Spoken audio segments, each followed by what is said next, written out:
You know, it's just I mean, we have a pretty interesting stuff to cover tonight. Oh Some of yeah. it is also related to what's going on right now. So,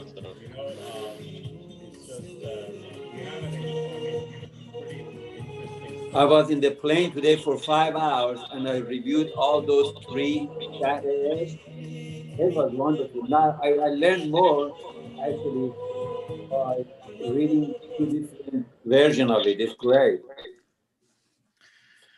okay, awesome. So let's quickly review some of the stuff that we talked about last night. I'm gonna let me just mute everybody because I'm getting an echo. I don't know where that is coming from, but that's okay. So last time we went through, and there was a few topics that we talked about. And yes, I mean, just continuing on the conversation with Rasul and Mohsen. So Rumi is being very, very uh, he's being very adamant about this, and he's literally putting putting this on our plate. That okay, first of all, no colors can be seen at night until for light the darkness is the opposite. So we he gave us this whole notion that in this world, this is the world of the opposites. Everything comes through because of the opposites. We understand and we manifest things because we see opposites.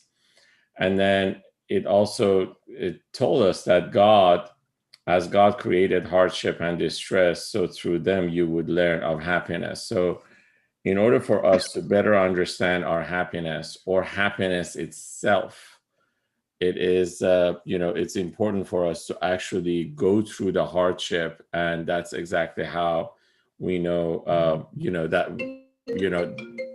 I'm sorry. And so that way we know that again, the hardship itself teaches us the lesson, and also the happiness as it comes through is something that we enjoy.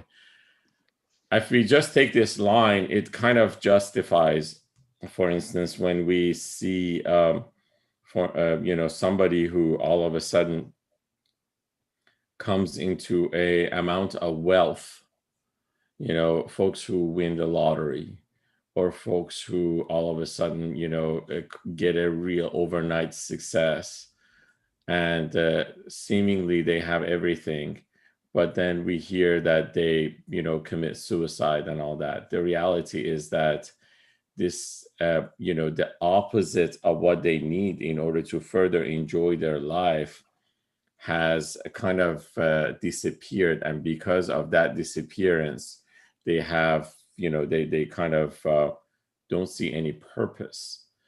So I want to kind of then drive from that in order for us to better understand the purpose of our lives, we need to start looking at and embrace our hardships, because our hardships are what are guiding us towards what we need to do in order to actually bring prosperity and happiness. So Rumi further comes back and says, all hidden things by opposites are known, so he has none, God's hidden on his own. And that was exactly how, that's basically how Rumi describes God, that because, he doesn't have anything, opposite of him, therefore he's hidden. We don't see him. And so in order for us to better understand who God is, what we need to do is we need to learn of him through the opposites. And the opposites are things that he gives us as happiness or sadness. I mean, as he actually just kind of puts us through this up and down. that is something that manifests itself into how we recognize God within us. Mohsen, Yes. as I admitted last time, this line was my aha moment. And I've been thinking about it, and you heard of the expression paradigm shift. Yes. And a paradigm shift is something that you have to experience. You can't read about it. You know what it is, but until you experience it, you won't know what it is. Okay. And somebody explained the paradigm shift to me this way. I'll share it with you because it will help stick with you, the notion of this paradigm shift. Imagine you're driving in a subway at New York City where there's millions of people, but you're now at midnight and it's very sparse. Okay. Not many people. Have you heard about this? No, I haven't. Okay. I'm listening. Yeah. So the guy is sitting with 3 little children, and these 3 little children are essentially making life miserable for everybody on that train by yelling and screaming and running up and down. So everybody in the train is getting angry at these children. Right. Really beyond description. Right. So finally, somebody gets the courage to go sit next to the dad and try to hint to the dad, man, you need to do something about these kids. He says, well, yes, I would, except that we just left the hospital and their mother died. I see. And instantaneously, the guy says, oh, I need to get these kids and hug him and kiss him. Oh, they do whatever they want to do is perfectly okay. Let everybody in the train know. Everybody in the train wanted to do what they could do to be nice to these kids, no matter how rude or obnoxious they were. That was the paradigm shift that occurred to those people at that time. Okay, got it. Up to that point, there were different people, and that thing happened, and all of a sudden they just changed. So this line, when we read, I became, not that I wasn't, but I became a firm believer in this poet, that he really, really knows what he's talking about. That's awesome. So far it's been just reading and, having a conversation. And, with Mohsen and I, we've attended many other sessions outside of your class. So, but this one line essentially crystallized it, that this guy's for real. Right. The way that he let me know how to describe God to others. I'm happy that you actually are experiencing this. I definitely appreciate the comments.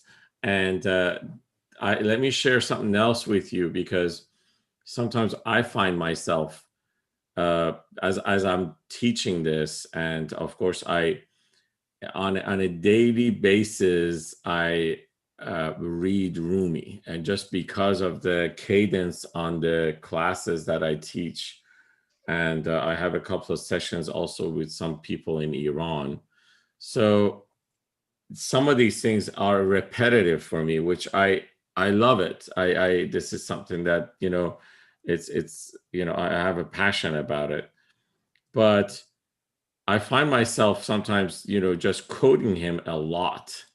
And once I was just, this goes through my mind, and this is how our mind tries to trick us.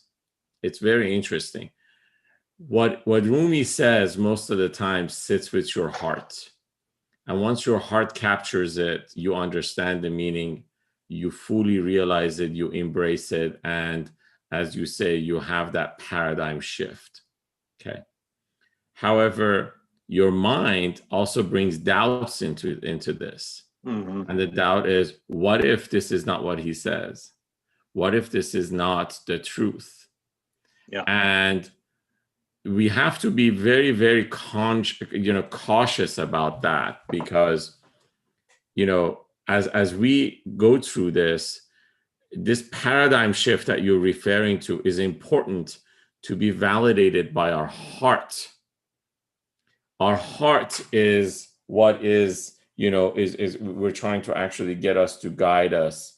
And if we don't do this with our heart, we're going to be, our mind is going to capture us and perhaps put us on a different path. So as these things are happening, look at because I even sometimes, struggle that, okay, what if this is not the right thing? What if there is another answer in there? And the only way I actually challenge myself is like, well, so far there hasn't been anything. So far, everything makes sense. And if it makes sense and you're a full and true believer and you're trying to apply it, and as you apply it, your life is also changing and your life condition is changing and all that, therefore, stay on the path until as you're going forward, other things will start showing up. And if they show up, that's fantastic. And if they don't, then, but it is, this guy knows what he's talking about. Bottom line. So getting back to this again. So this is basically a one definition for God, and one very logical definition, in a sense that it just basically brings us to a point that we're like, oh, wait a second, this actually does make sense. I think we read this part and we got to this, that though speech and sound have thus emerged from thought, you have no clue where that sea should be sought. So basically what I think we describe this as, our thoughts and our what we speak manifests. Our thoughts are always manifested into what we speak. And then in here, Rumi is trying to tell us that the source of our thoughts, if we are connected to a divine source, that's where our thoughts are going to come. Therefore, our speech is going to be coming from there. And if we are connected to a, let's say, satanic source, then our thoughts are coming from that, and our words are spoken through that as well. So that's also something that we need to figure out, because as we're going with this, as we're going through this, we're realizing that, wait a second, I'm starting to let's think about it from perspective of when you go to shop for, let's say you want to shop for some very fine material. The very first time that you touch a material of a suit, let's say, or a dress, you may come back and say, oh, this is really, really soft. But then until you actually go and touch silk, you have no idea how soft silk is. And eventually you gradually get there. So once you actually have touched the softest and the most precious material, you have no comparison, nothing to compare to. So right now at the moment, this is what's happening to us. We are touching this silk and fine material, and we're kind of realizing what it's telling us. And as we're touching this, we're comparing others to it. And we're like, okay, if other thoughts and other words are comparable to this, then I know it's coming from the right source. And if other thoughts and words are not comparable to this, then they're coming from a wrong source, and I should be ignoring them.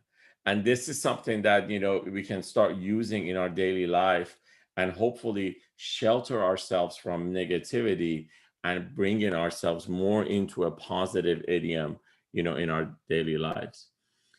So though speech and sound have thus emerged from thought, you have no clue where that sea should be sought. But since you have seen the wave of speech is fine, in this case, this is the source of the speech, is coming from a fine place, you know its source, that sea must be divine. I think this is exactly where we left off last time. Am I correct? Or I think that's where we were. Okay, very good.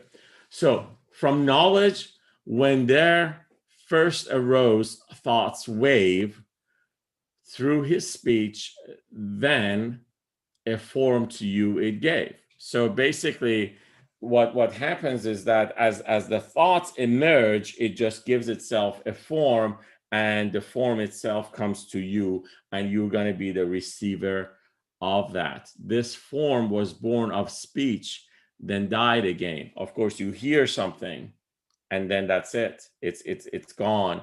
And it says the waves drew back like cattle to their pen. So basically, it's like the waves, they come through and then they go back into the ocean, or in this case, is using the metaphor of cattle going back to their pen.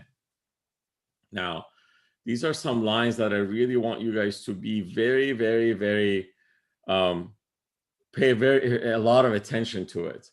So it says, from formlessness comes form originally, and we return to him continually.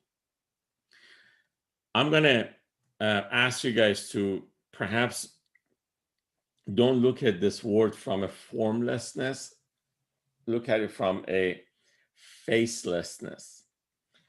We recognize things by their faces.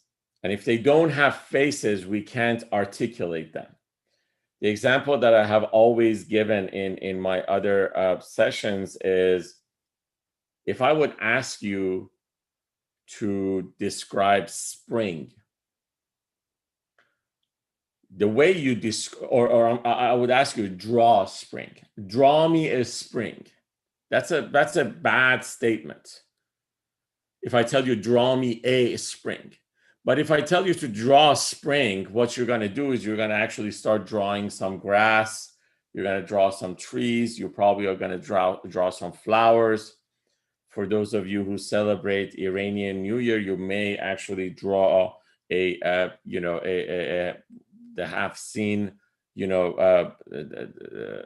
stuff that we put during New Year and things like that. And that designates spring. So spring itself has no face. If it did, you would have drawn it. If I tell you draw a lion, you just draw a lion, right? But you can never draw a spring. But what you draw is stuff that resembles what spring is. Does that make sense? So that's why I'd like to, rather than formlessness, I want to actually replace that with facelessness. And as a matter of fact, that's a better expression, because even in Farsi, it says surat az bi surati amad barun. So surat means face, and bi surat means faceless.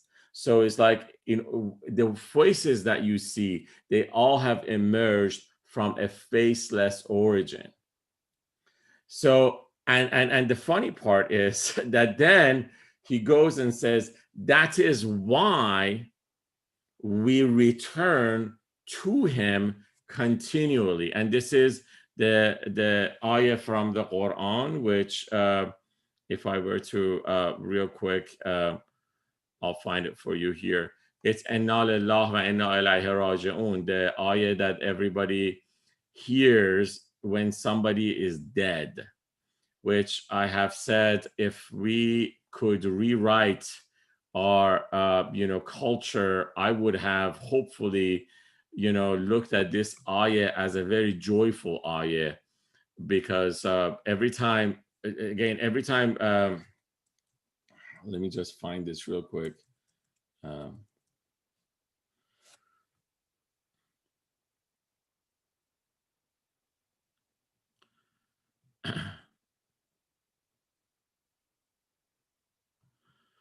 So this is basically in Surah Baqarah, ayah 156, which basically, it says, who, when the misfortune or disaster afflicts them, say, indeed, we belong to Allah, and to him we will surely return. Now, again, there's a very big misinterpretation of this ayah in all cultures, I think, because again, this is something that when somebody dies, that's what they say.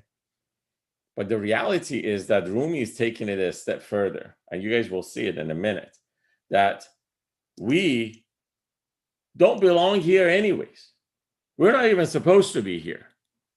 So at every instance, we are actually returning to him, not just when we die. So let's read about that, because this is, again, This is something that's very important for us to know. So it says, from formlessness or from facelessness comes form originally, and we return to him continually. Each moment you must die and then return. Amazing. Every moment we die and then we come back. The world is about a moment. You'll soon learn. The phrase "the world is about a moment" is actually a phrase that he's bringing to us from Prophet Muhammad, and the actual words are that the world is about an hour. And so in this case, what Rumi is trying to tell us is that we are living in every instance, and every instance is different from the instance before it. Does that make sense? We've talked about this. We talked about it last time. Every moment as it passes, we can never go back to it. We can never recreate it because it's gone. So at every moment we die and we come back, according to how Rumi sees this, which all of a sudden this gives us a completely different perspective into life. Am I losing you yet, or are we still together? Yeah, I understand. We are together, but I have a question. Again, Okay. I completely understand the no, and that can be interpreted as die and come back. But could it be also add that any moment that we are not connected to God or think about God, we are dead, and then we come back and we are alive again? So I cannot interpret that out of this, and I tell you why. The fact of the matter is, either we're conscious of the fact that we die and we return every moment, or we're not. The ones who are conscious of it could think like you, that at every moment we are at a presence of the Almighty, we see the Almighty, and we do what we need to do in order to get closer to him. But not everyone is conscious of it. So therefore, regardless of how you think through it, everybody's experiencing the same thing. Does that make sense? Yes. Yeah. It means that if you're not connected to God, you don't. So whether you are connected or you're not connected, Rumi believes this is happening to you. Whether you are or you're not connected, it is still happening to you. However, if you're connected, believe it or not, life actually is much easier then.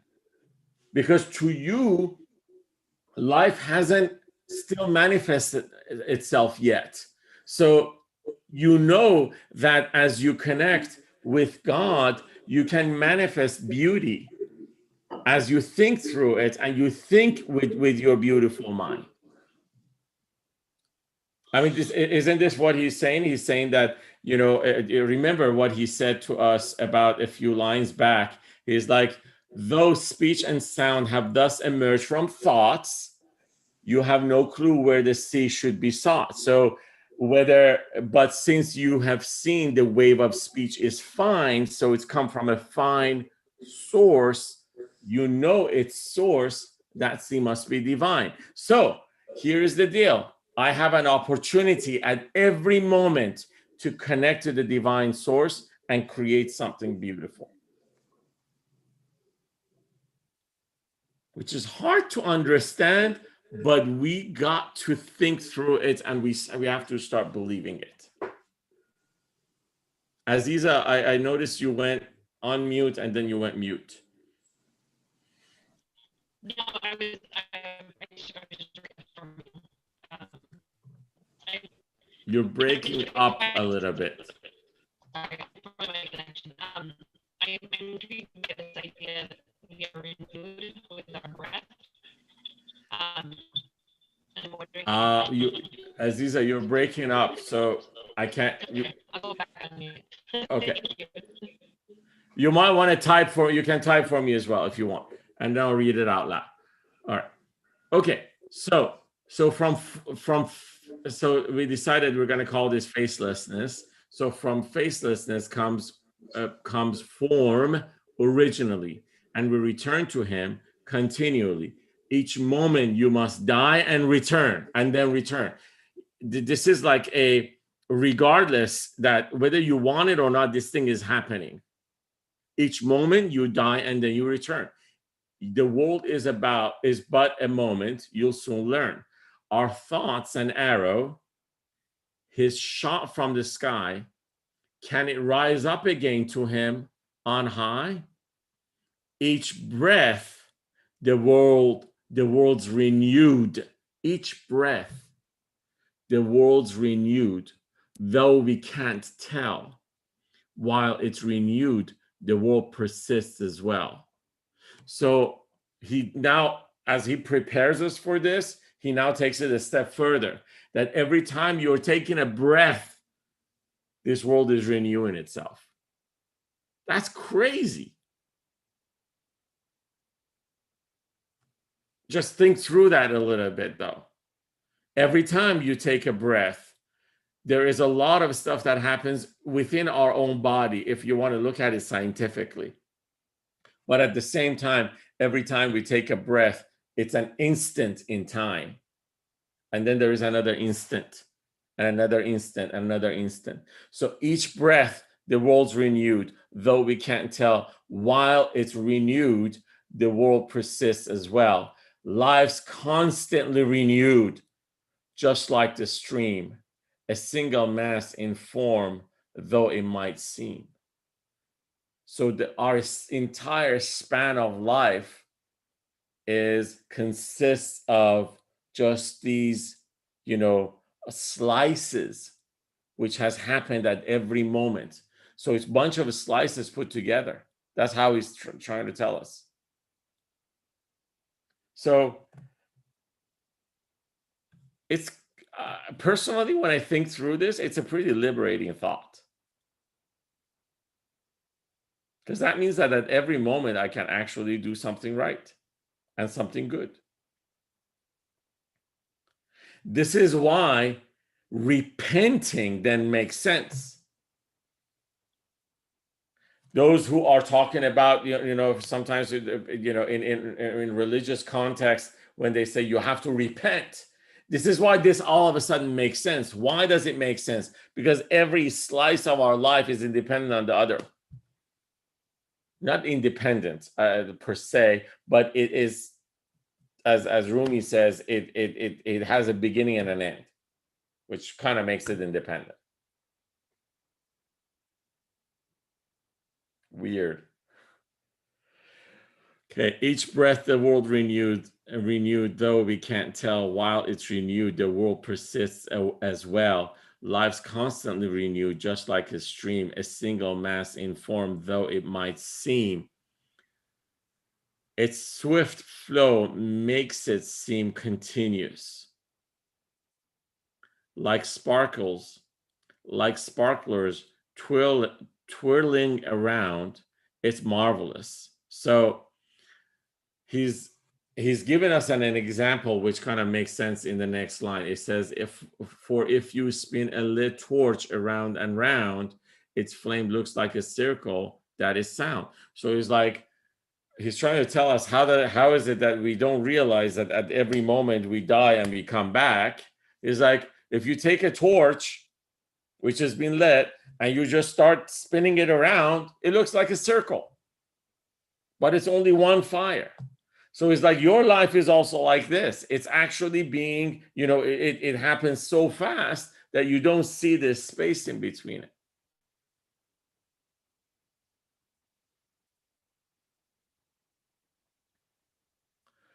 A stretch of time appears thus through sheer pace. Speed in creation covers time like space. But scholars can perceive beyond the looks. And then in this case is talking about even Hossam, who's read the loftiest books. this is not the right translation. So when you look at the, I just had to write down the Farsi version of this in order to actually kind of get the right translation here. So basically the right translation is, whomever wants to know these secrets can't approach him through a learned knowledge. That's why he's bringing the word scholars in here. Scholars are the ones who have gone to school, they've got a PhD, they have defended their thesis, they are scholars in a specific area. So they have this knowledge which they have paid for it, and through repeating through school and all that, they have found it. So it's like, this is not something that you can find it through scholars. In order for you to find this, you have to follow what Husamuddin. And if you remember, when we talked about Rumi himself, Husamuddin was the guy who persuaded him to write Masnavi.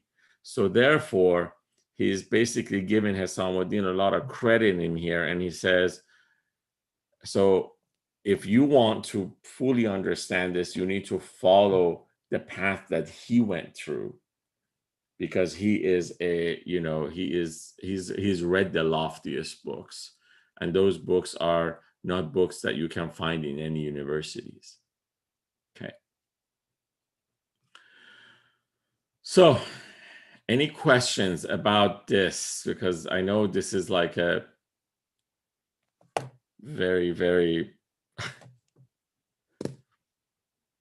it might be difficult, but think about it this way.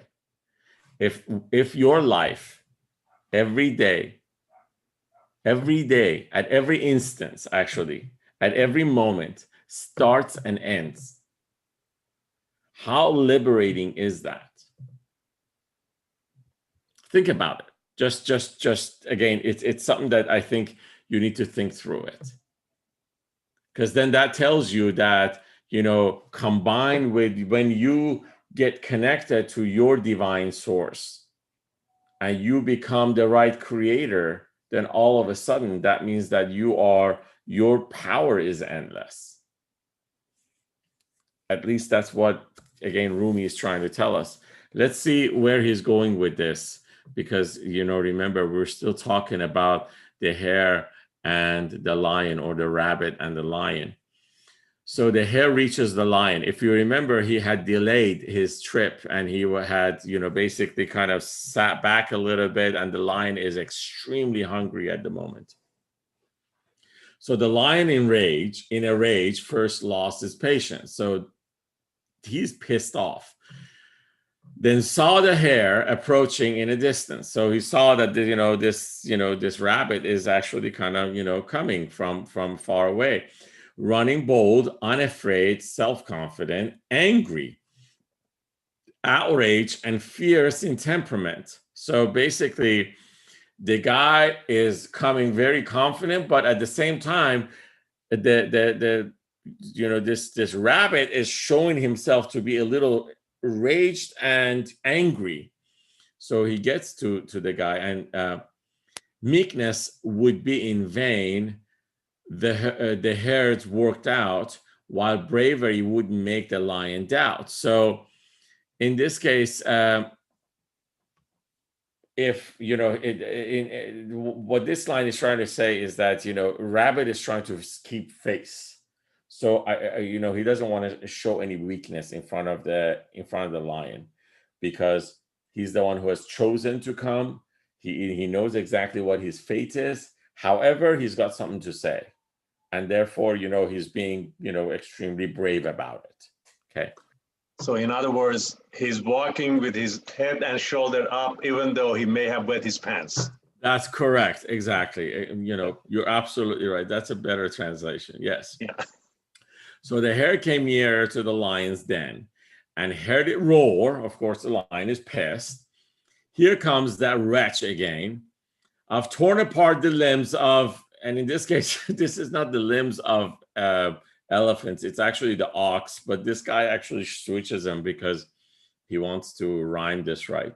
So I've torn apart the limbs of ox and boxed the ears of elephants during hunts. So that's what the Farsi translation is. So basically, he's just basically saying that, you know, I'm a very powerful guy, and I've done all these extraordinary stuff. Why is this guy being like such a prick with me? Who does this half-wit hair think that he is found to wrestle with and pin down on the ground?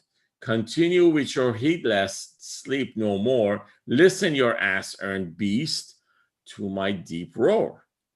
He's pissed, basically. Stay here for a minute, Mohsen, if you would, please. Sure. I think this heedless sleep needs to have some conversation, because I don't think the translation did the justice to the Farsi version.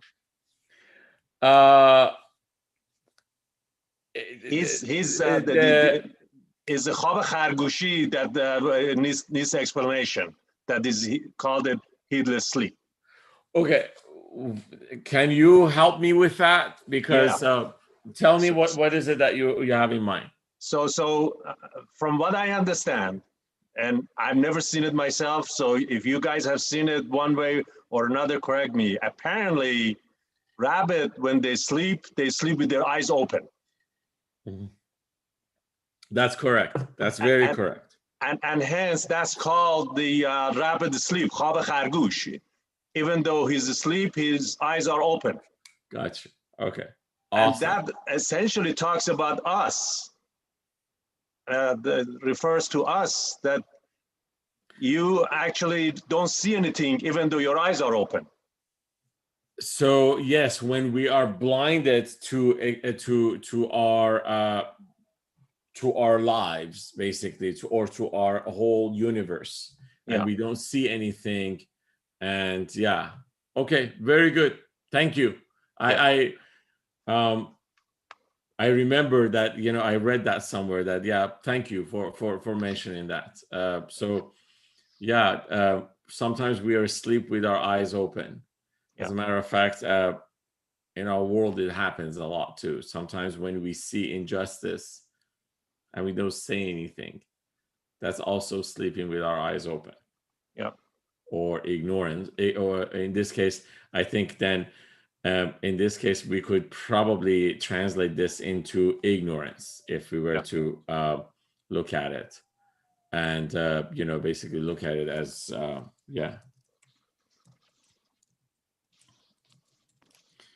all right, let me just take my own notes, and okay, thank you.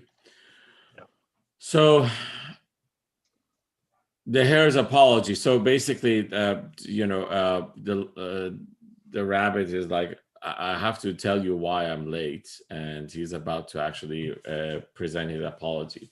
So the hare cried, "Please hear my apology. I pray." Excuse me, Mohsen, just one quick thing. This is for Anna. That you're finally getting to know the story of a rabbit and the lion coming up in this one and the next session. Okay. Well, all along she's been following the story, right? I think she has, No, I mean the punchline of the story. Oh yeah, the punchline is coming up. You're absolutely. The punchline. That's what I mean. Yeah. So the hare cried, "Please hear my apology. I pray that your forgiveness pardons me." What kind of explanation do you bring? So the lion asks, as you approach the presence of the king. So tell me, what's your excuse? For such bad timing, we'll chop off your head. No cheap excuses do we let to be said. All right, fine. You know, he's like, you know, you better have a good excuse or else I'm pissed off. A lame excuse is worse than the misdeed. It ruins all you might have earned. Take heed. And I'm going to, you know, the reason I highlighted this is that, you know, this is also a management lesson. Most of the time when you actually, for those of you who have been in management for so long, you know that you always ask when something happens and something is wrong with the organization, you say, all right, how do we fix it? Don't give me the excuse. Give me an action. What is the action item here? So this is also what Rumi is saying here, that a lame excuse is worse than its misdeed. If you've done a misdeed, don't bring excuse, bring actions, so that we can actually do something about it. Here, your excuse is bound to be absurd. I don't have donkey's ear to hear a word. So donkey's ear is, of course, referencing to the fact that don't count me as stupid. I'm an intelligent person, and I'm not gonna just listen to anything you say. You better have a good excuse. This worthless wretch king count as someone true for tyranny. What held me back from you? So now he's saying that there was a king. Somehow something happened that held me back as I was coming to you. And this guy, he's referring to this. Remember, the lion is the king of the jungle, and now the hare is referring to a worthless king. So someone else who's calling himself the king. My noble lord, show mercy, please, today. Don't drive me from here a slave who lost his way. That ocean which fills up each river bed bears all, floats them happily on its head. So it's like, act like a king, be like a king, have mercy, have grace, and be bold and open, in a sense that, just like a very big river, as it's actually flowing, and he takes all the all the stuff that's in it with him. So be open and have the decency to listen to me. So by being kind, seas don't end up with less. So because you're a big person, just being kind doesn't make you any less. They don't decrease in spite of their largesse. He said, I'm generous when the time is right. So the lion says, when the time is right, I'm going to be generous. However, I tailor a cloth to fit each person's height. I have to be fair to every single person, and the action that they have done. The hare said, if I don't deserve your grace, before you snake like wrath, I'll turn my face. So he's like, okay, just listen to me. If what I said is not acceptable, then I'll just, I'll be ready to be killed by you. Since breakfast, so since this morning, I've been on my way to you. A fellow traveler made the journey too. So it's like, since this morning, I came here, and I didn't come alone. Somebody else also came with me. The other beasts send out another hare to come with me. It's safer as a pair. So it's like, they told me that, don't go alone, go with, this other friend of yours, or this other hare, so that you won't be, you won't be alone. But then a lion stopped us in our tracks. It pounced on us and gave us heart attacks. So another lion just, showed up on our way, and he gave us a heart attack. He scared us. This is what we said. We said, we are the slave of the great king. I warned. At court, our disappearance would be mourned. So it's like, I told them that we are coming for you. He's telling the lion. And he's like, if we don't show up, that's not going to be good. He's going to be pissed off, and our disappearance is something that's not going to go easy. He said, which king makes you feel no shame? I'm sorry. He said, which king makes you now feel no shame before me to recall another's name? So he's like, wait a minute, who is this other guy who's calling himself the king, as I am the king?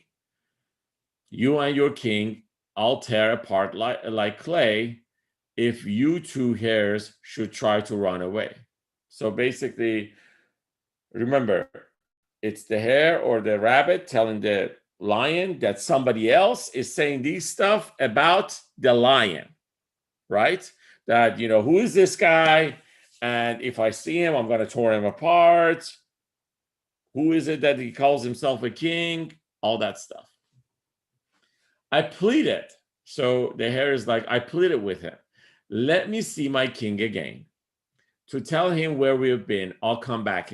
I'll come back then. So he's like, I told him that let me go back and see my king, and I'll tell him at least that I was faithful to my promise, and I'll be back, and I'm gonna come back to you then. He said, but leave your friend as a guarantee, or you will be the sacrifice for me. Of course, then the line is like, I'll keep your friend as a hostage or guarantee, and you'll be coming back. So I'll just want to make sure that you're coming back. Although we begged him, we could not succeed. So he's like, me and my friend begged him, but he wouldn't let us. My friend was tied up, so I'll be freed. So he stayed so that I could actually show up myself. My captive friend was twice as fat as me. By the way, my friend is twice as big as me. So remember, this lion is also hungry, right? And twice as fine in grace and dignity. And by the way, he's just a fine rabbit. That lions blocked the road since this event. So by the way, since I've come, that other lion has blocked the road. And this is what happened after I was sent. Abandon hope of more allowances.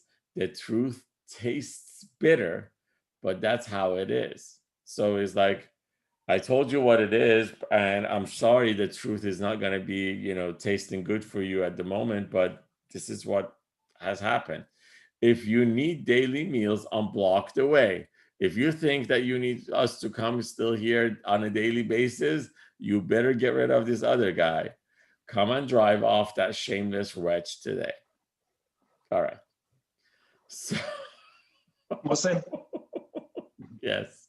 before we move on, just a couple of things. I'm trying to figure out the relationship between these two lions. Why this new lion is introduced. What's the significance of this second lion to the original lion? So the second lion, remember, is not real. You know that, right? No, I understand. No, I understand. Even just the mere mention I'm gonna ask you to wait. Okay. Because this all starts unfolding as he is, and by the way, remember, as I said before, the character of the lion is about to change. Right. So far, everything that this rabbit has told the lion is all about there's someone else who's blocking your meals, and he doesn't recognize you as the king of the jungle. He thinks he thinks that you're stupid. He thinks you're dumb. By the way, he has taken hostage the fatter rabbit. So all of the characteristics that he's describing are the characteristics that are very much insinuating and connecting with this guy's ego. Yes. So he's just basically working his ego now. Yeah.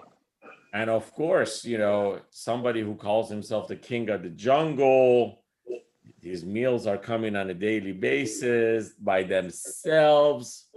Now his ego is hurt. And he basically, everything that he said so far is all about the needs that this guy has. He's hungry. He thinks he's really big. He thinks he's strong. He thinks he's the only one that rules that jungle. So therefore, all of these things are stuff that are characteristics of our egos. Okay. So I guess I gave the answer out, but that's basically what the rabbit is doing. Basically. I understand. Yeah. Okay. So let's go forward. One quick thing. So just essentially as a teaching moment, but this truth tastes bitter. I'm reminded of an expression that I have essentially memorized forever. That's attributed to Imam Ali. Yes. and it goes like this, that the truth might be bitter, but its outcome is sweet. Sure. Falsehood appears to be sweet, but it is poisonous in its essence. So, yes.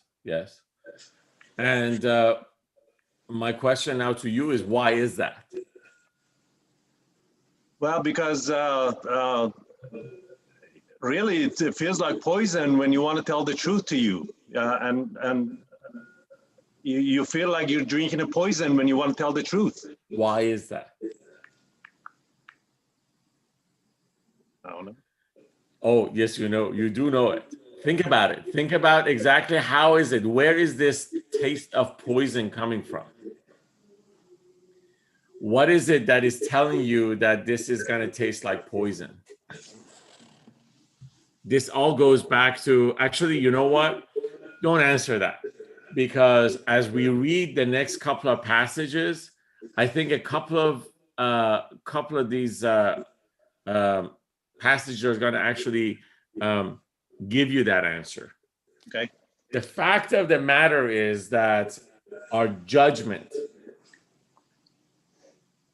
think about it. Rumi has been telling us that, listen, there is a universe that we live in, and this universe, as we live in it, is bounded by a moment, that every moment there is a birth and then there is a death. Okay. So it's trying to free us from a lot of things. However, we don't recognize that.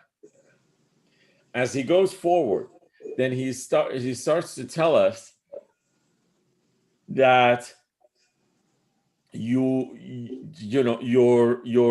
eyesight, or what you see and what you comprehend with your heart and your mind are two different things.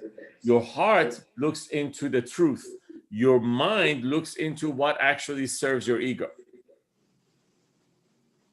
So the fact of the matter is that sometimes the truth is serving your heart, but the ego is telling you that, hey, don't do this, because it's going to make you look bad. We run into this, and I personally have ran into this sometimes when we're sitting in meetings in boardrooms with people on the same rank, or on high ranks in companies. All of a sudden we're like, if I say this, it's going to be a political disaster. But we know this is the right thing. So it's interesting. How can we better free ourselves up so that we can communicate that?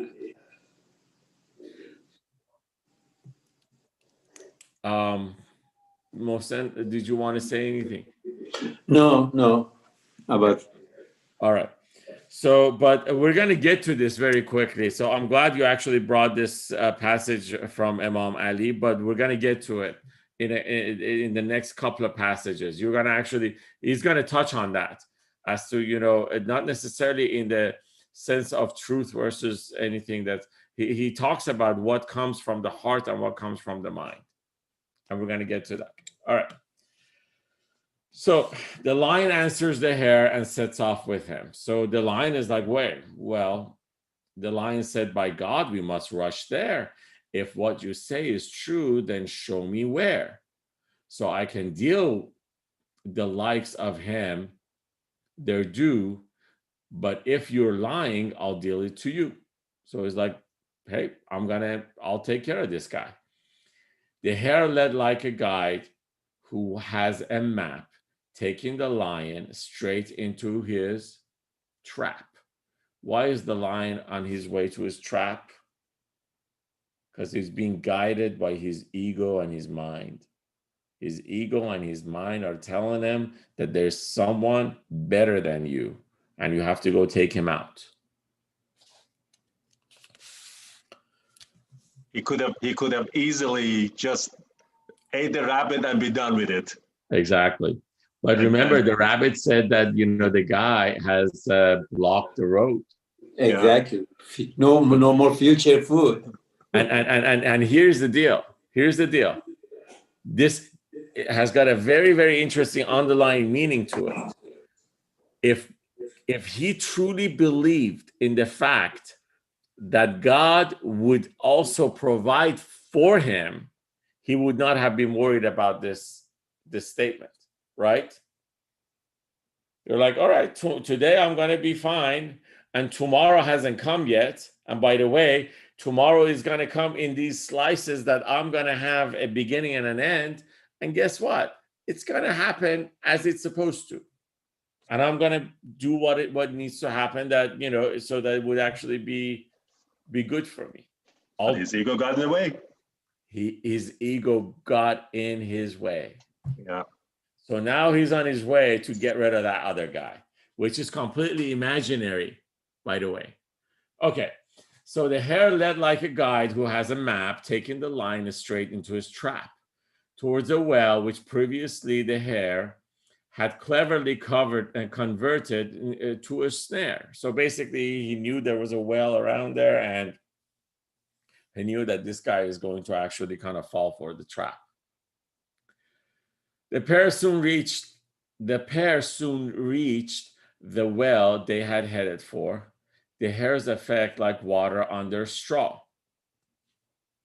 So basically, they got there together, and it's basically now water under the straw is a the water that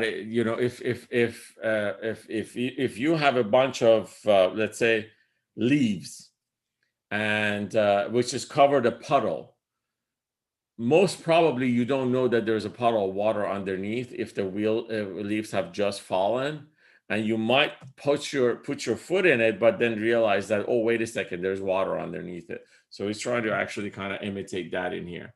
Water transports a blade from place to place, but can it move mountains from its base? It's an interesting question he's actually asking, is that, if whether water is something that can actually move things or it doesn't. The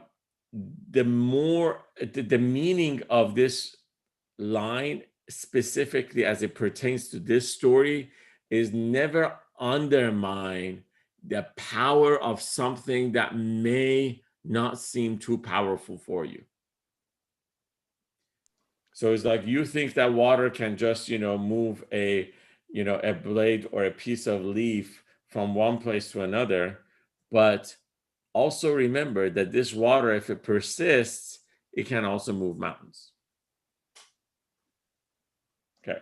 And his actually this what did he call it? He called it water under the straw.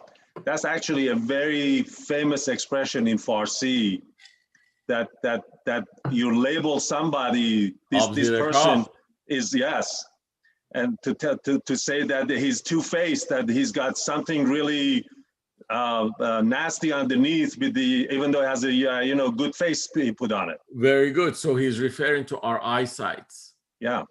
That the fact that we don't see well. Yeah. I mean, there's something that may look something different. It in its nature, it's completely. It could actually put us in a trap. And so in other words, this rabbit, even though it looks nice and cordial and very accommodating, is underneath is all the trap that he's setting. Yes. That's what the opposite call. Yeah. Yeah. So water transports a blade from a place to place, but can it move a mountain from its base? His guile's trap was the lion's noose, my friend. The clever herd made tyranny thus end. So basically, what he put together was basically a noose that, this guy was going to kill himself with. As Moses killed the Pharaoh through the Nile with his huge army and the rank and file, just like the gnat with half a wing, which split the skull of Nimrod, disregarding it. This line is referring to the story of Abraham and Nimrod, who was the king during the time of Abraham as a prophet. So Namrud, it's an interesting story. Mohsen knows this because he's been with us in the Masnavi Farsi part, which on book 6, Rumi talks about Namrud as he was basically saved by angel of death, Israel, and he grew up by the um, by the order of God. So God ordered the wind to be calm, and he ordered the trees to shelter him from the sun, and he ordered the lion to actually feed him with his milk and things like that. But it's interesting that Rumi uses this example that even if somebody is grown up by God, he can become somebody who would listen to the ego within him, and all of a sudden ignore all of that. And that's exactly what the story of Namrud is. Two things is interesting about Namrud. One is the fact that, of course, he disagreed with Abraham and he threw him into the fire. The other thing is that he told Abraham that I would fight the God that you have and I would kill him. So he created this bed and he had these birds fly him over, and he took a bow and arrow and he actually shot the arrow towards the sky in order to kill God. And the other one is, which Rumi is referring to, it is in here is the fact that Namrud dies by a fly which only had one wing, not even two. So the fly enters the guy's skull and just starts moving around, and he goes crazy that there's this thing in his head that is always making a sound and all that. And he kept asking his soldiers and bodyguards to hit his head so he could actually get this fly out. And finally, I guess one of them hit him too hard and he dies, eventually crushing his skull. So this is what Rumi is referring to, it is that just like the gnat with half a wing which split the skull of Namrud, disregarding it. So basically that's how his skull got. And it was so strange for us a quarter of centuries ago to hear that a little, Pasha could kill that king. Now we have those virus, which is 1 billionum of that Pasha. And now we have a virus that it's interesting. You're right. It's a very, very interesting. I mean, it's an interesting virus which attacks specific organs in our body. It weakens them, it disables them, and then eventually it just basically makes you give in. And it's all even bigger than that. Yeah. It's not like hit the people and kill the people. Kill the economy of the superpowers. That's basically something that they made a lot of wars to get that build up. So it's huge. It's huge. Yeah, and these are all again lessons for us as humans to remember and learn. This is and Rumi also talks about it. Yeah, this also tells us how weak we are in our lives. I mean, and we think that we have the strength of we have unlimited strength and we can do anything. Unfortunately, this is sad. This is very, very sad. Yeah. So watch those who listen to their enemies, hear what befell those plagued by jealousies. So now he's telling us that remember that there are people who would listen to their enemies, and also likewise people who are who find friends or who find people that they consult with whose most noble quality is jealousy. For Pharaoh heeded what human convey. I'm sorry. For Pharaoh heeded what Haman conveyed, as Namrud heard the devil and obeyed. So in this case, Pharaoh had a deputy, I think, or a prime minister in these words, whose name was Haman. And Haman advised them not to listen to Moses. And of course, that, led to Pharaoh's demise. And also the fact that Nimrod decided to listen to Satan rather than Abraham. And of course, that also led to his demise. Watch those who listen to their enemies, hear what befell those plagued by jealousies. For Pharaoh heeded what Haman conveyed, as Nimrod heard the devil and obeyed. If foes should chat with you just like a mate, look for the trap that comes with every bait. Now, in this case, he's saying that he's kind of putting on us that we have to know our, friends from foes. But how can we do that? How can we kind of recognize who is a friend and who is a foe? I mean, that's always our dilemma, right? We always go like, we don't know who's telling the truth and who's not. And in this case, he's given us a few things beforehand, if you remember.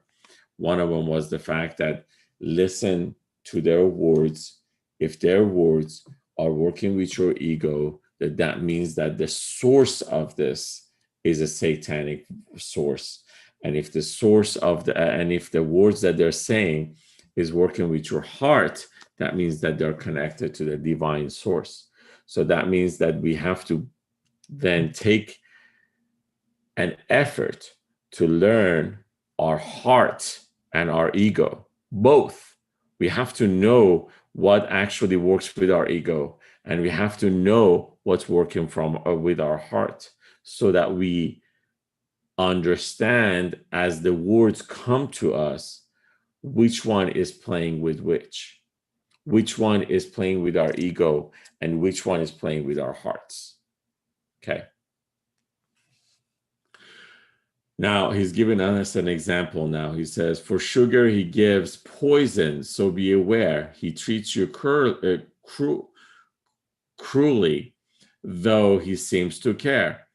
I guess, back then he knew about diabetes as well. If you eat too much sugar, it's going to kill you. Diabetes will take your life. Although as you're eating it, it actually tastes fantastic. You can't stop eating it because it's so great. When destiny strikes, you just see the end and not the means, nor enemies from friend. Now, he's shifting now a little bit and is trying to talk to us and say that, remember that everything that happens in life has a purpose. And sometimes there is a destined thing that strikes you. Strike means that, it's something that you have no idea where it came from. It comes and it just hits you right away. COVID is one of them. Right now, it's easy to actually use COVID as an example for this. But sometimes in our life, it's like that. Sometimes you go out and you get into an accident. You go out with your car and God forbid, somebody rear-ends you.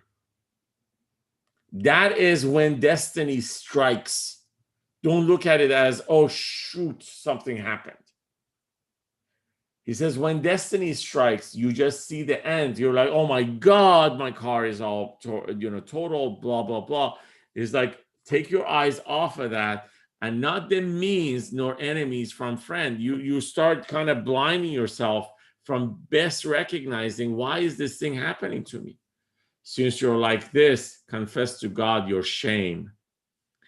Begin to mourn and fast and praise his name. It's like, if you actually thought about stuff as they happen to you, as they strike you like this, you better keep repeating God's name and basically worship him and fast and try to cleanse yourself, in a sense, cleanse your soul, so you actually can see the beauty in everything that happens. It's a very interesting vision that this guy has. It's a shift in vision from where we have grown up to think, be very critical of everything. And whereas this guy is looking at everything and is like, see the sight of God and see the beauty of life in it. Complete shift. So now, the ones that I've highlighted in blue, it's kind of like, these are, I like to call them Rumi's prayers.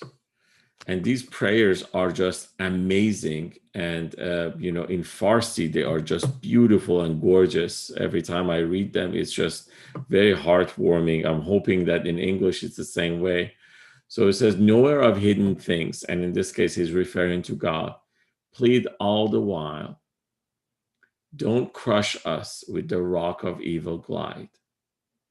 The lion's maker. So he's referring to God again.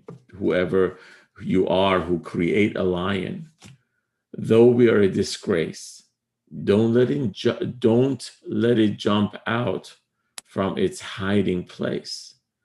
And the lion that he's talking about is like, be gentle to us. We are weak. We are not as strong as we think we are. So don't put us in these challenging positions. Don't make the fire and sweat water and sweet water look the same. Don't make fire and sweet water look the same, nor change to water's form a burning flame. Interestingly enough, he's trying to tell us that in our lives, because we're guided by our eyesight, if they put two glasses of water in front of us, one is from sweet water and one from salt water, we can't know it. We can't know it until we taste it. And this is a simple example of the way we're testing and we are choosing stuff in our lives. And it's like, don't put us in these positions. He's actually literally praying and begging so that, because every time we're put in these positions, we're bound to fall, and falling means that, you have to get up and all that. So Rumi, it also, sometimes, gets a little, sentimental about all these things. So don't make fire and sweet water look the same, nor change to water's form a burning flame. Your wrath as wine can intoxicate each brain. Let non-existent thus exist again. So he's like, if you give us the wine that comes from your and in this case we have to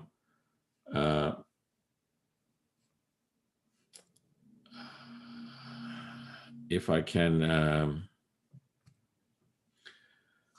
so you have to kind of make a correlation between the wrath is wine to the destiny strike. This is what it's referring to, really. So the wrath is wine is kind of like this destiny strike. So as destiny strikes, as he pleads for it not to happen, he also says that when it happens, there is a wine that intoxicates us, and intoxicates us in such a way that it gets us closer to you. Let non-existence thus exist again. So every time this happens, this wine, as it comes to us, allows us to realize the true essence of existence. So that means that there are certain things that we know in our lives that exists, and there's some stuff that we know it just doesn't exist. And that's because we can't see them, but they are there. It's just that our sight is not capable of recognizing and comprehending it. So in here, his prayer is that, every time you do this, you give us a little bit of more of understanding of the non-existence. What? Austin, Yes. I'm sorry, before you go, I'm having a hard time digesting this metaphor is using for fire and water. Yeah. And that's because we're not on book 2 yet. Ah, okay. So no, I'll tell you what it is, and we'll get there eventually. So in book 2, he has an example of 2 beds. Of one is bed of water and one is bed of fire. And he says that there are some people who, as they see water, they just jump into that. And as they jump into that, once they go deep in and they come up, they all of a sudden, once they come up to the surface, they see fire all along. And then there are others who actually are rather jump into the fire. And as they come up, they see water all around them. Also, it's a connection to the story of that kid. When that kid was was thrown into the fire, and once he jumped into it, he's like, oh my God, this is all great. Oh, mother, why don't you come back into it with me? Okay. So this is Rumi trying to tell us that what we see in this life that we have, this life that you and I are experiencing, he's trying to tell us that this is not the truth. It's a projection. And it's an inverse projection. So he's telling us that the more hardships you go through, the better you will eventually live. Whereas the less hardship that you have, your life is going to be much more miserable. So in other words, the place is being here and the day after? No, not necessarily. Even not even the day after. He's not referring to. I know that we in our in our thought process we would like to think about another life, but even in this life, our hardships are what makes us for a better experience, and we just experienced it better. And he's saying that unless you actually go through these, you will not experience a beauty in this life, and even the life after, whatever that life is. I rather not necessarily get into the life after, just because Rumi doesn't necessarily argue the life after like how in religious sense we are arguing it. Okay. The life after to him is another life, and then another life. Remember the analogy that he also gave us. It's about a kid coming from the womb of his mother. So that is a world that he is in. And once that world just becomes too small for him, he comes out of that and comes to this world. And eventually Rumi believes that this world becomes small to us. And we go out of this into another world, which fits our size. Strange stuff. All right. What's drunkenness? To keep your eyes shut tight, so stones appear like jewels in your sight. So it's like, all right. In this case, he's trying to tell us what the drunkenness is. It's something that eventually helps us to shut our earthly eyesight or eyes, so that we better understand what is the true essence of what we are receiving. It's changing every sense around for the good. Again, that's drunkenness. So it's changing every sense around for the good. So tamarisk should smell like sandalwood. So if our drunkenness is coming from our senses, we can't see the difference between a good quality wood versus another. But if it's coming from the divine source, we can totally see the difference between them. That's what this line is basically saying. Okay, moving on. So now he just pauses, and all of a sudden, just because he's been talking about this whole notion of, drunkenness and choosing one versus another and choice versus destiny and things like that, he's bringing a story of, the prophet Solomon and hope or hoop. For those of you who may not know, hoop is a bird which in Farsi literature, it's referred to as a wise bird, somebody who is, this bird apparently is very, very wise. Now, there is another poet called Attar, who Rumi has met him when he was a kid. And even afterwards, Rumi also referred to a lot of poetry, a lot of his poetry to Attar. So Attar has a book which is called The Logic of the Birds, or The Conference of the Birds. That's what the translation is in English. And these birds are supposed to, get together, and they want to travel and reach this divine place, whereas they will be free. They would also live happily ever after and things like that. And the bird who leads them there is the hoop. So just, I want you guys to remember that hoop is basically a symbol of wiseness. So here, the story is the story of the hoop and Solomon, explaining that when destiny is fulfilled, open eyes are shut. Let's see what it means. Solomon's tent was put up by his men, and all his birds come back to him again. Just remember, guys, the story of the lion and the rabbit is not done. We're going to get back to it. Again, this is Rumi kind of referring to, he takes pauses because he feels that we need to now know this concept.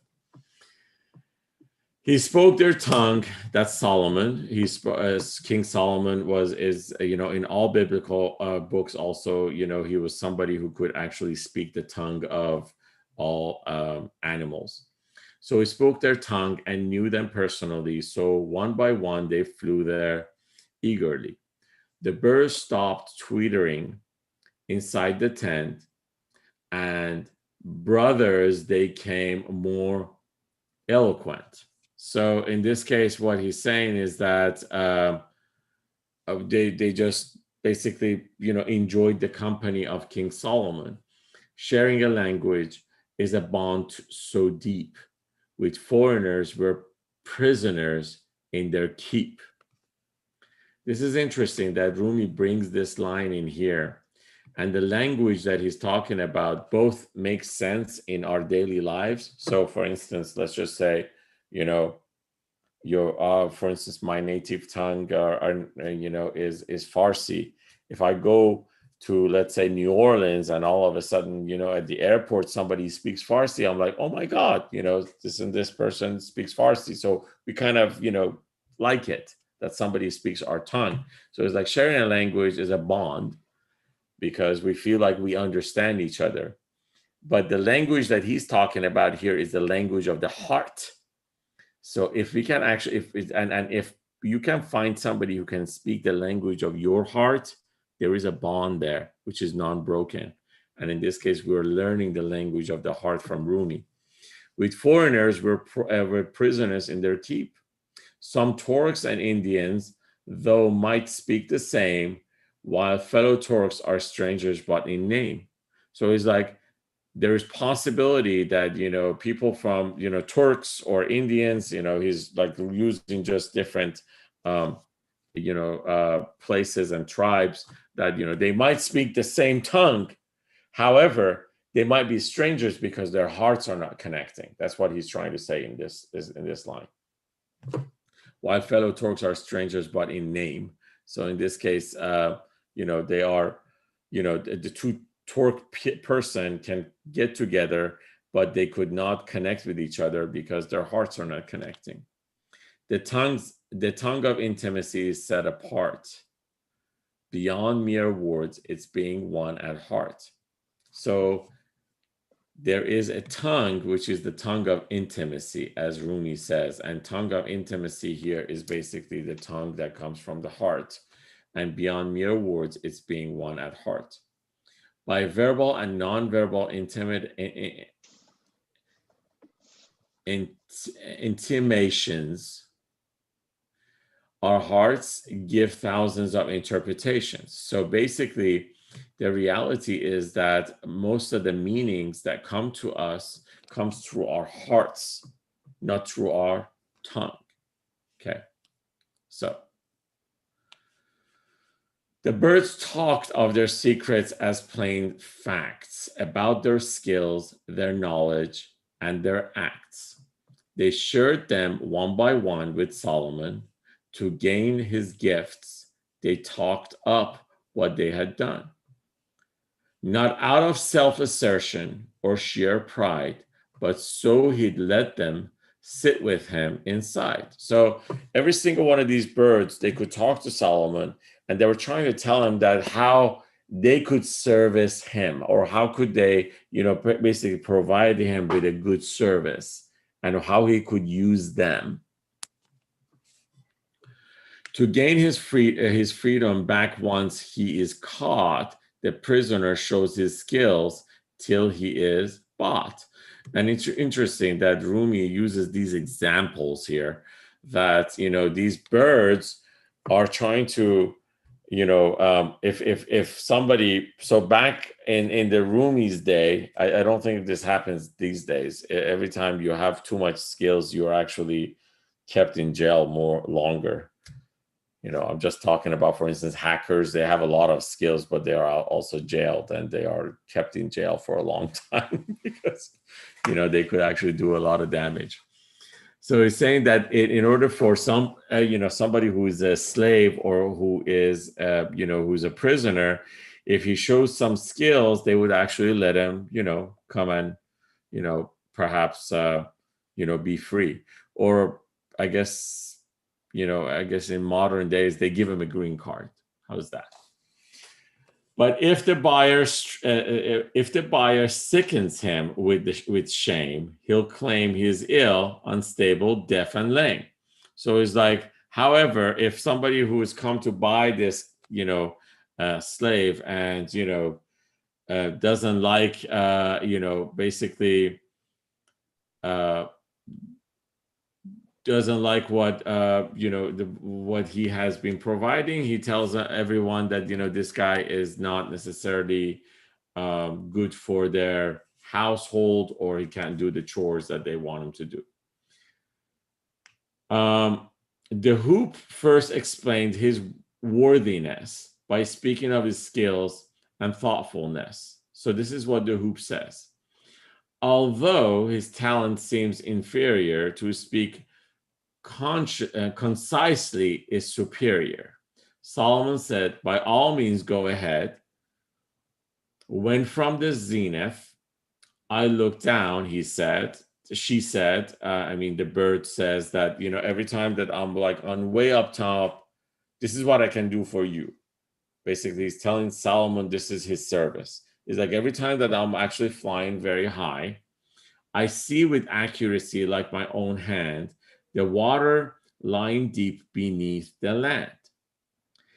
Its depth, its color, where to dig a well, the nature of its source too, I can tell. So he's saying that I have such vision that I can tell you if you have usable water that you can actually use. And I see it from way up top, so therefore I can cover a lot of grounds and all that. If on camping place you must decide, keep this perspective hoop by your side. So if you're going with your army and you have to camp somewhere, my knowledge is something that you can use. Therefore, you can actually just, perhaps, you know, sit somewhere or camp somewhere which has got water.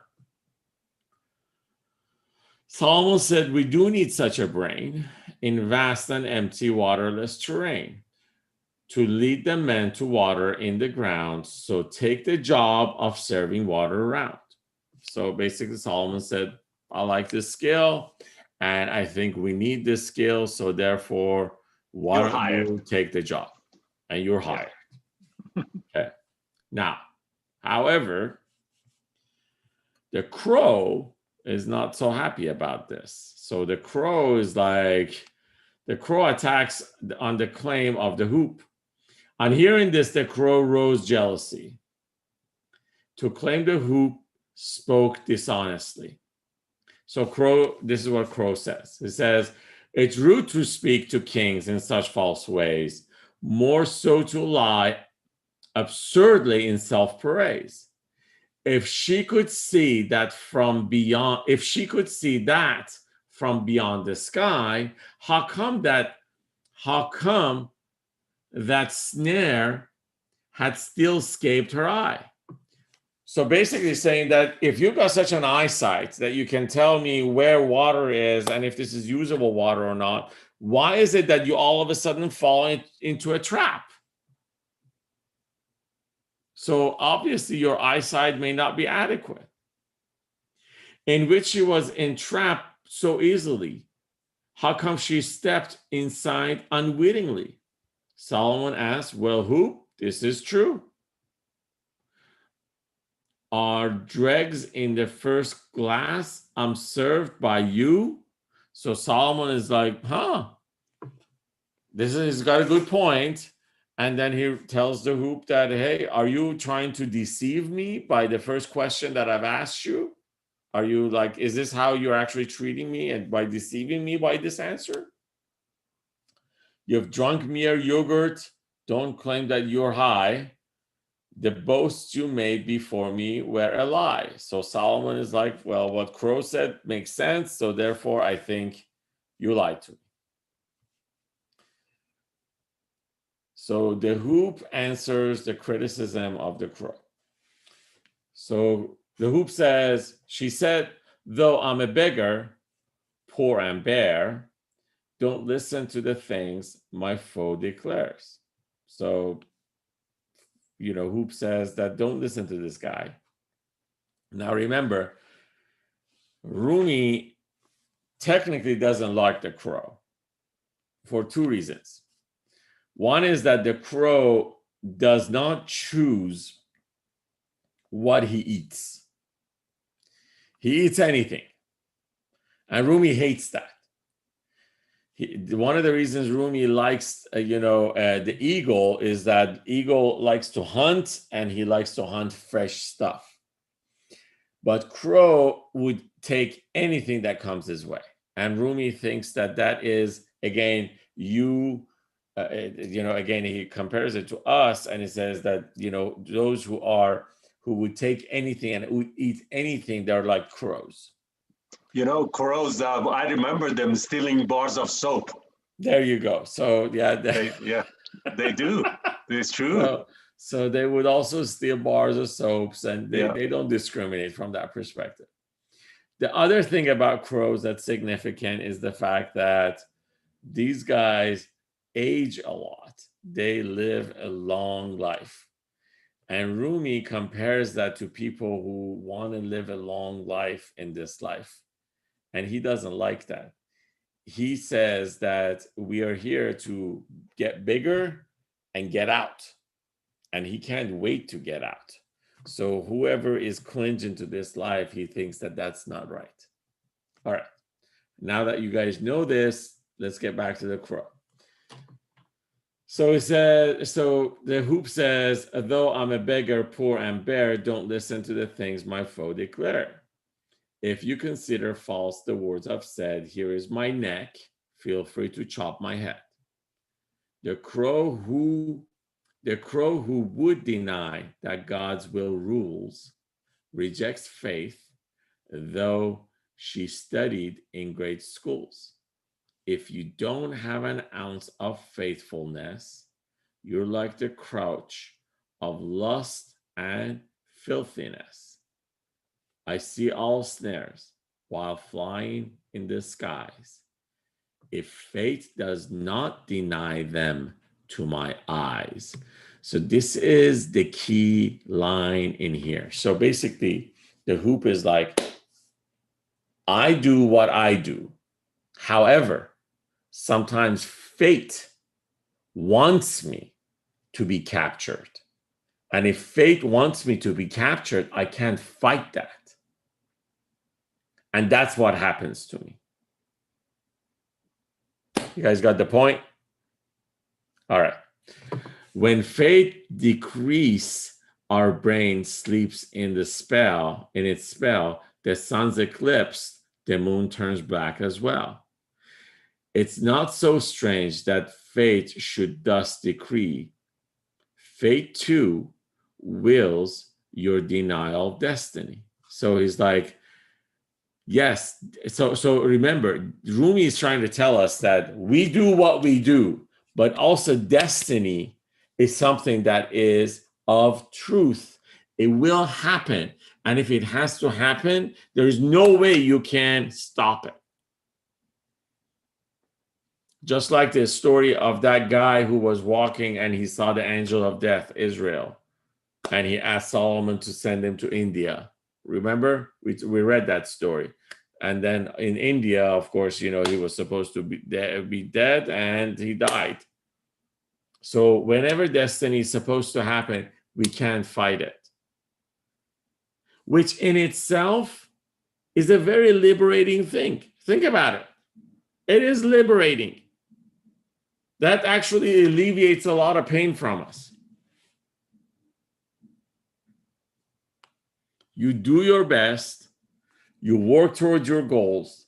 You do everything that you think you need to do in order to live a good life. And if things have to go certain ways, it's because it just has to go. And that's fine. This is why in English, they say when life gives you lemons, you make lemonade. Believe it or not, that's basically kind of adhering to the fact that there is destiny. Destiny is there. You can't do anything about it. So you make lemonade with it.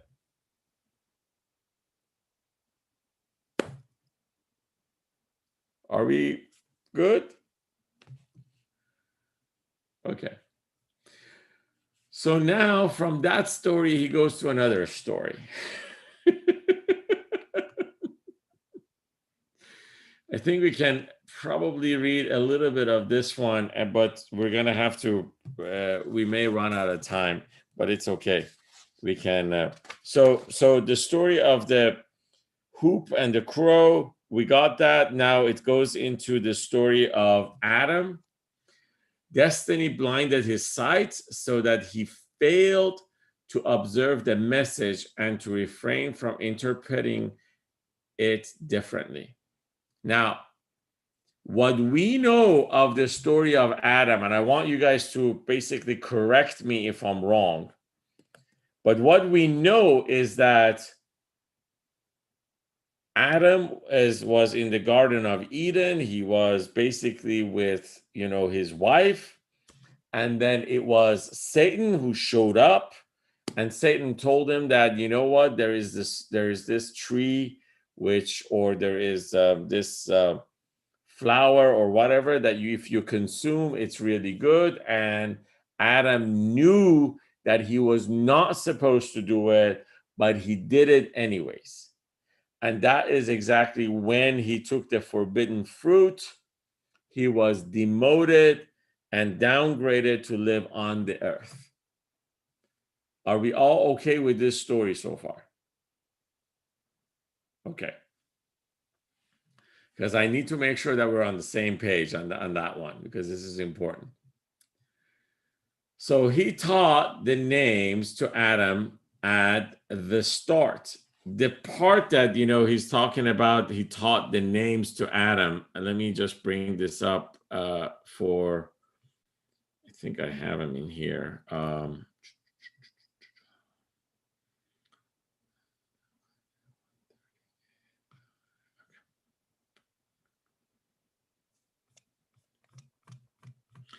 So there is a ayah in Surah Baqarah, which from ayah 31 through ayah, so it's from 31 to I think 34, which is the story basically. I'm going to read this with you guys because I want to make sure that we are on the same page with this. So it says, and when your Rab, which is basically God, said to angels, I'm going to create a Khalifa, a viceroy in the earth, they said, will you place in it those who make mischief, disorder, and will shed blood, while we hymn your praise and glorify you? He said, indeed, I know what you don't know. This is basically at the beginning of the creation. Next ayah says, and he taught Adam the names of all things, then showed them to the angels and said, tell me of the names of these things if you're truthful. They said, glorified you are, we have no knowledge except that what you taught us, indeed you and only you are all knowing, all wise. He said, oh, Adam, inform them of their names. So God told Adam that now you teach the angels the names that I taught you. And when he told them of names of those things, Allah said, did I not tell you what I know, the secret of unseen in heavens and earth? And I know what you reveal, disclose, and what you conceal, hide. When we ordered the angels to bow down, prostrating yourselves before Adam, they all prostrated except Iblis or Shaitan. He refused and was arrogantly proud, so he became the disbeliever. So basically, once the angels learned from Adam, then they actually bowed down to him, and except, of course, Iblis or Satan. And we said, or Adam, live in Jannah or paradise, you and your wife, and eat freely food and fruits, whatever you wish, but do not go near this tree, lest you become wrongdoers. But Shaitan caused them to disobey and got them expelled from where there were. From there where they were. And we said, get down from here, as you are being enemies to each other. Interesting. There is for you on earth a settlement place and provision of livelihood for a set time. Then Adam learned words revealed from his Rab in the repentance turned toward him. Indeed, he, Allah, surely the most forgiving and most merciful. Okay. I think that's so far. This is basically the story of creation, the story of how Adam was introduced to the angels, how angels bowed down to Adam, and how Adam was kicked out of the heavens. We're good with that, right? Okay. Now, there's one other part which I think all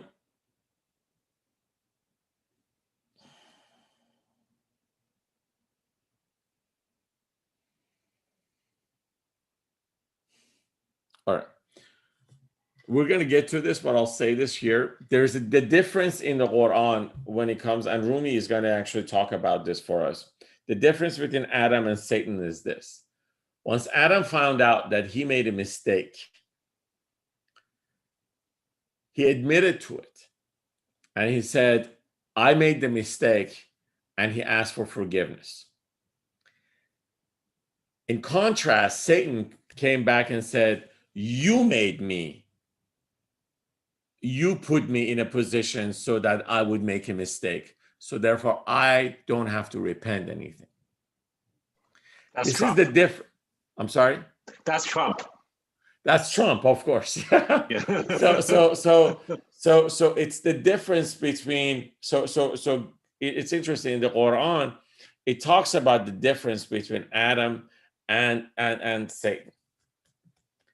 And another thing that we should also be very conscious of is the fact that taking and the moment, because we're talking about choice versus destiny. So Adam was told not to eat, but he chose to do it. So that is exactly the moment that Adam found out that he has a choice and there is a self that's associated with it. Are we clear about this? This is how choice was created. If Adam would not have taken the forbidden fruit, that means that Adam he didn't have a choice. Then we would not be here. We would be in the heaven, and we wouldn't be reading Rumi.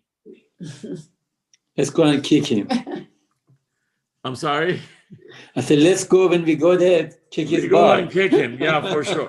But this is, I mean, and these ayahs, I mean, in Surah Baqarah, ayah 30 through 36 are very important for us to remember, because as we read this through, it tells us the entire story, and it also distinguishes how we were given a choice. By the way, we were given an order and we disobeyed it. Why did we disobey it? Because we had a choice. We could take it, or we decided not to take it. Okay. All right. With that explanation, I think, we're at 8:52. I'm going to just leave it right here, because this is like, we're going to, this whole thing about teaching the names of stuff also is something that's going to be a little grander for the rest of us. And I want us to fully embrace it for and understand it, that what it means that, he taught us the names. Everybody thinks that when it comes to names, it's all about, the fact that, God is merciful or God is gracious and things like that. But that's not what it is. So if you don't mind, we do that next time. Salamat. Any questions? Any thoughts? Anything I'm missing? Mahdi, Azizas, Mateen, you guys were quiet, did not say a single word. Taking it all in. Okay, fine. As it is. Fine. So I guess I'm going to see you guys hopefully next week. With a smile on your faces. And with smile on our faces, it's going to be a good, it's going to be a great Wednesday next Wednesday. Yeah. I'm wondering if that happens, who's going to make America great again? We make it great again. Are you kidding? Yeah. All right.